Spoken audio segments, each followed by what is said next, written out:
So, ito yung Amani Grand Resort.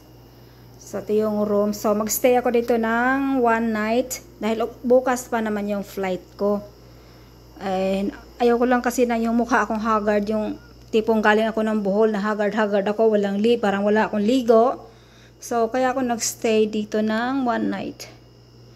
So, dito. So, medyo mahal din siya guys. 2,000.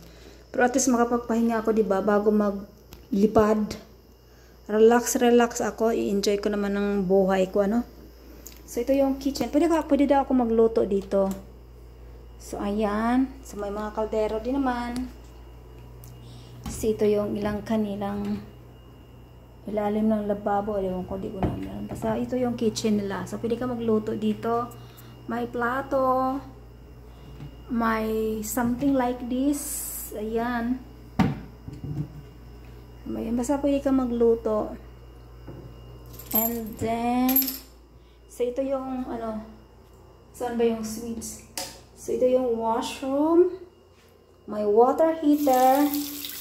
Ayan, may water heater naman sila. Ayan, Ayan. So, di ko na kailangan water heater. Kasi mainit ng panahon. So, ito yung shower room. Pero wala talagang yung ganito lang siya. Ganito lang yung shower room nila. And then, ito may ref. Ayan. So, hindi naman free yan, of course. Tingnan mo yan, 25 pesos. So, may mga prices sila sa mga pagkain. And then, ayan. So, malaki yung TV. So, magstay ako dito. As in, mag-relax ako. So, ito yung sofa. So, remember, 2,000 yung bayad ko dito, guys.